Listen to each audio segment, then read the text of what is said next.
I love engines. Yeah, engines are great. Ink, squeegee, paper. Crispy.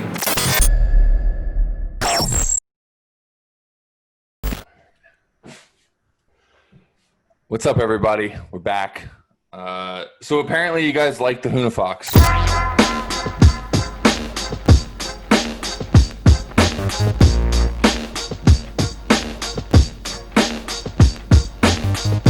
So we're going to talk a little bit more about Hoonifox today. Mostly, what should propel it? So there's been a lot of suggestions on what engine we should be using. And yeah, we've got a couple people here to talk about it. Obviously Ken, and also obviously Ash Thorp, because he's kind of the guy that made this whole thing happen. So guys, what are you guys thinking? I love engines. Yeah, engines are great.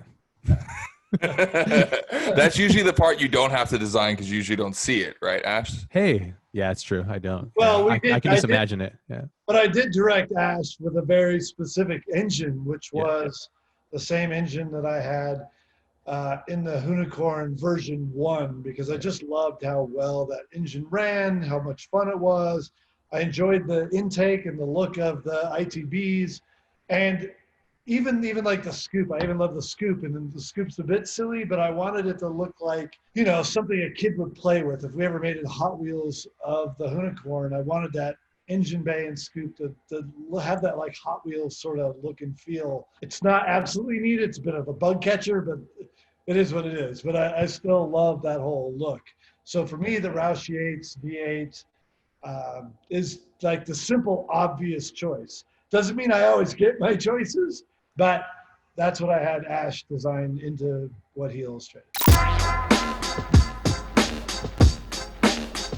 First option is the Roush Yates. It's a 410 cubic inch V8.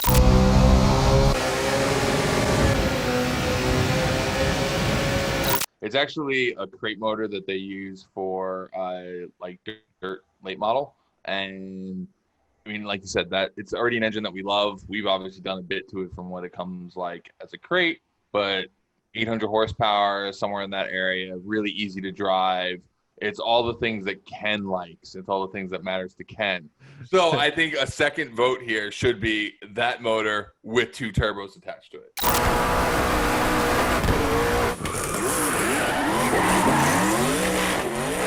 I mean, it's already been done. That's my problem. Okay, So. yeah, all right.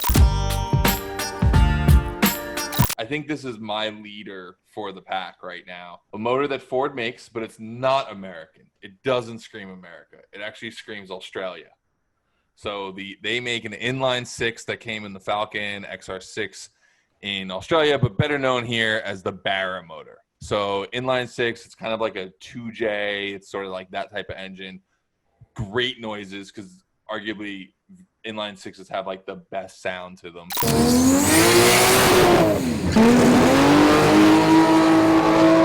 And there's already people who actually put them in Fox bodies, but we could build like a 1200 horsepower inline 6. The problem is it wouldn't protrude through the hood. I mean, it would fit nicely under the hood with a single turbo next to it. Does it have to be turbo, or can it be NA? I haven't seen crazy high horsepower NA variants.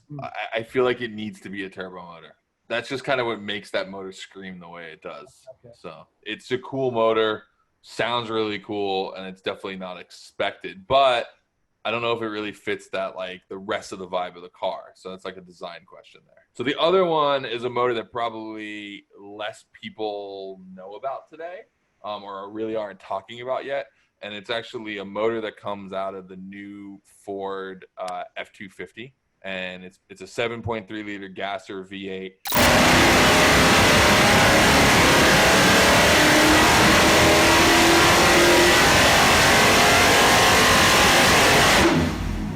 And it's basically like, I hate to say it, but it's kind of like Ford's LS Fighter, right? It's a real simple motor, push rod, but this motor is like, people who are working on it right now are already building crazy horsepower, but it's also a motor that you probably want to go turbo with. But from some conversations I had, I spoke to our buddy Aaron Kaufman, the guy who was in middle cameo in Gym 10. He said that this motor he thinks will do easily 600, 700 horsepower NA and will go easy plus 1,000 horsepower. And it's cool because it's an engine that like not many people have done anything with. Apparently it sounds pretty crazy, and it's just different and unique. And by the way, the nickname for it is apparently the Godzilla Engine. So, which is a little confusing because of the other Godzilla in automotive, but that's been like the nickname around. I like the concept of this because, you know, the concept with the Hoonicorn and the Hoonifox has been modernizing these great classic Ford Mustang shapes, but with new all-wheel drive systems, updated motors, electronics, all that sort of thing. So to be taking Ford's newest gas motor, you know, designed for high horsepower for the F-250 and then putting it in this, that's actually a very cool concept. Now, granted, there's other Mustang motors we could talk about also, but this just happens to be their newest motor right now. The last one, which I think, just by saying it, like I can already hear them like lighting the torches to come to my house and set it ablaze, is going with the Mach-E electric 4-motor setup.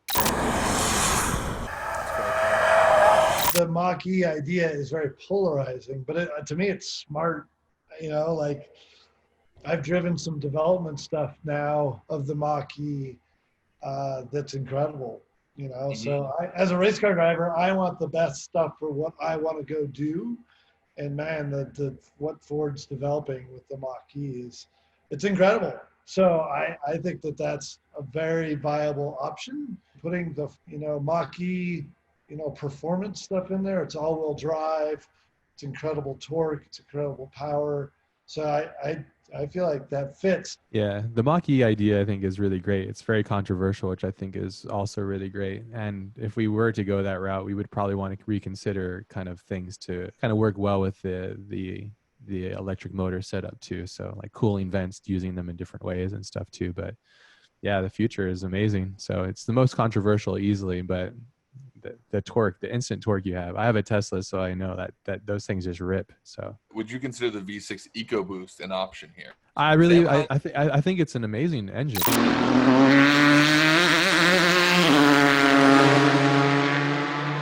I think it's really an amazing engine. I think, yeah, I mean, it's an outstanding platform. I mean, look what it did in the GT. It killed it at Le Mans. It's like an insane engine. So it's like absolutely amazing powerhouse. So yeah. You know, I really like the Hoonitrack, and the motor that Ford Performance made for us for that's incredible.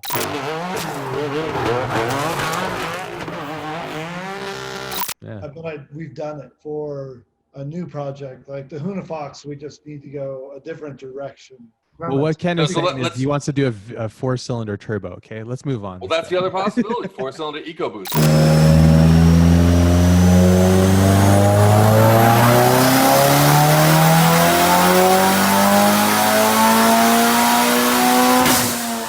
Let's throw them all out there, right? So we have the Roush Yates V8, which is the same thing in the Hoonicorn NA. We also have a twin turbo version. Then we have the Barra inline 6, which would be turbo. We've got the new 7.3 gasser out of the F-250, which could be NA, could be turbo. We've got the Mach-E 4-motor electric setup. Then we also have the EcoBoost V6 and an EcoBoost inline 4. And another engine choice, which we totally forgot about, is the motor out of the GT 350, which is that flat plane. Yes, I forgot to mention that one. Because we're talking about noise. The flat plane certainly has a special space in the V8 world. It sounds different than the Windsor engine. Sounds different than the 7.3 gasser. So I think also the GT350 flat plane, which it's at a 5.2. That's, I think, another really good option as well, which we forgot to mention. Anyway, incredible engine. Comment below. Tell us which motor you think we should run, and maybe we'll listen. Aren't you guys doing something else today? Like, don't you have this whole production going on? We've got like a cool. Yeah, well, Ash and I have worked on a little art project, and Yes. today I actually get to start silk screening. Yay! I haven't silk screened anything in a really long time, so I'm stoked to go into the Hoonigan Racing shop. I'm sorry, Ken. Can you just tell people? We realize we're from the world of apparel, so we understand what is silk screening to people, and just explain it real quickly. Well, silk screen, basically there's a screen that is mounted very tightly to a frame, and you use an emulsion to burn an image into this screen. So that burned in image is like an inverse. So when you scrape ink, with like basically a squeegee across the image is going to go through this inverse and go on to whatever you're putting it on. So the t-shirt I'm wearing here is a multicolored screen. So it's a black shirt, they put down white, they put down black, they put down all these colors all through separate screens. Now what I'm going to do today is actually poster silk screen. So we're making a one color poster through a giant screen on a flat table. And I went to a school called Palomar College, which I randomly found out recently that Ash went to the same junior college that I did. Yeah. Super ironic. Yeah. Yeah. So I went to Palomar Junior College, and that's where I learned to do graphics and graphic design and silk screening and everything that led into what I was able to do for 8-Ball Drawers, Dub, and eventually DC, because I headed up the design of a lot of the early products, including all the early shoes, but I actually silk screened some of the first shirts. And then, eventually was basically the chief creative officer of all the brands. But I learned all that from the grassroots. I learned it all at a junior college. And I even still have some of the original screens from Drawers and DC. I have one from Drawers and DC of t-shirt art that's actually hanging on my wall at home. So anyway, Ash and I started talking about this a while ago, and I just said, hey, I want to do some cool special limited edition posters that I can print here in the shop. And I just asked Ash, do you have any ideas of artwork that we could use from like the Hoonifox or the Kazi? And Ash was stoked, to say the least. He was very excited and knew exactly like what I wanted to do in concept, and then just started throwing art at me. But I like the fact that you really embraced the idea of art poster. I said, I want something I could hang on my wall that my wife would even like. Yeah, I mean, like, because it's art. It's not, we could have just done like one of your crazy line vector drawing type things or something, but we talked about the idea of it really being art, and you took that like as far as you could take it. And I said, I want this to be something that you're proud of, that you're like, hell yeah, I'm going to put this on my wall because it's cool art. So like he went way beyond what I thought he would do, because this stuff, I mean, look at that. It's like black and white posterized, but there's all sorts of blemishes in it. And it really is meant to look like cool, stark black and white, rad art. It was a lot of fun. I mean, I love drawing. I originally started drawing before 3D and stuff. So this is actually a blend of both worlds together. So it's 3D, and then I draw on top of that to, make it a little bit less perfect and stuff too. So my original idea was just to make some cool stuff that we could, frame up. And I thought originally of just doing one print, and then Ash started putting all this stuff through. I'm like, okay, this needs to be more than one print. So we actually ended up with 3 total designs. Yeah. So it's a top down of the Kazi, a top down of the Hoonifox, and then a combo centerpiece. So I'm picturing them all on the wall together with the combo piece in between, and then the Hoonifox and the Kazi version 2 on either side. We don't have any Hoonigan or signatures or anything on the big images of the 2 top downs, and then the centerpiece that has the 4 images has the Hoonigan logo. We'll have our signatures, all 3 of them. It's going to come as a set. We're going to print 150 of them today, and I'm going to sign them all and number them all. Then I'm going to send them to Ash to sign also. Yeah. But the 2 bigger prints are going to be signed and numbered on the back, and then the centerpiece with the 4 images, Ash and I are both going to sign a number on the front. So it's made to look like a series, for a wall. So I'm really stoked on the way this whole thing turned out. I think Ash did an incredible job with what I asked for. And I think the whole process has been very cool. And so the next step really is for me to walk out into the shop and actually go hand print these 150 posters. And for those of you who don't understand why we have the Hoonifox with the Escort, it's because Ash actually has designed both these vehicles for us, right? So Ash designed the Kazi and also designed the Hoonifox for us. So that's the reason why they're both there, in case we didn't make that clear. Yeah, that's awesome. Thank you guys All so right, much. Ash, thanks for coming on today. See you guys. Yeah, be healthy. Talk to you guys soon. All right, see you guys. Peace. All right. You done? Yeah, always good talking to Brian and Ash about that stuff, especially the Hoonifox. I like that conversation. Yeah, man. Every time. Well, I've been standing back here long enough waiting for that end. I'm ready. I'm stoked because I've always wanted to learn how to do a screen print. So, are you ready to teach me? I am. Not only do I race cars, I can screen posters. A man of many talents. I actually think it's quite cool that you're the one doing these. Because, you know, normally when you got somebody that's like, I don't know, like the boss man at a company, he's usually got minions to do things like this. So this is nice. Well, believe me, I have help.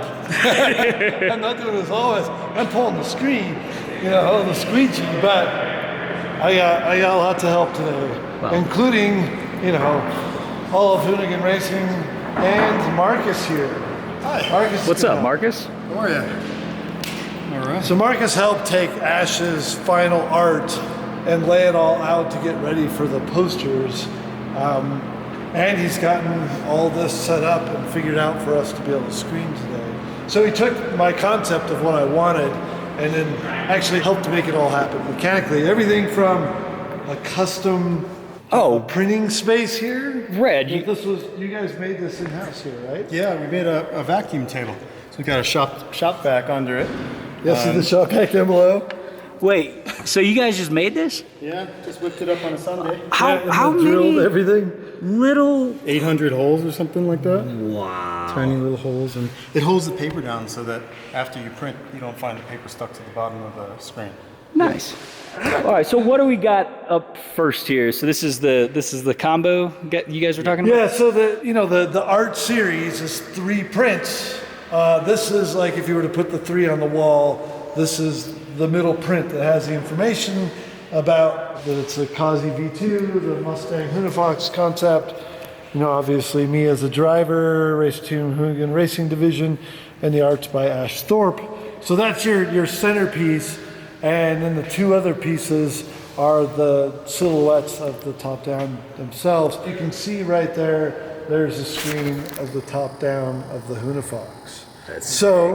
That's the series, this is the screens.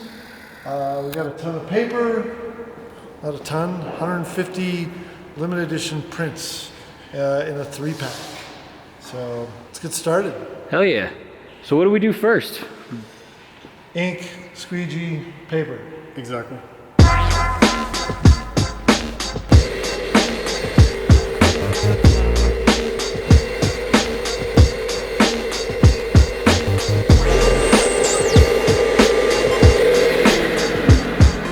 Crispy.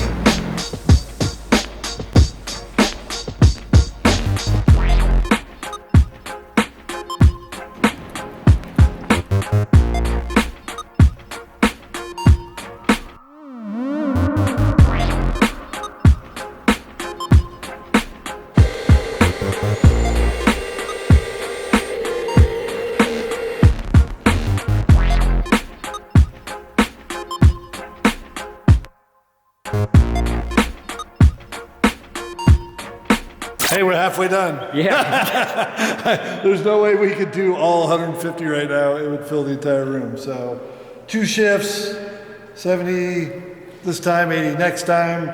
They came out really good though. I think they're really dope. Compliments to a great team, Marcus, Mike, everybody to help put all this together. And it turned out awesome. Oh, thank you, Ash, for the art. It looks incredible. Hell yeah. What do you think? I love it. I'm actually really stoked. I even got to pull one myself to take home. So, I'm looking forward to hanging this up on the wall. But if you guys want it, Hoonigan.com, there's only 150 of these 150 sets. So 3 prints, obviously you can see there, all put together as one set. Make a nice series on the wall. Enjoy. Notification Squad's going to find out about this first, so you should probably sign up for that so you don't miss out on it. Anyway, thanks guys. Ken, send us home! That's a wrap!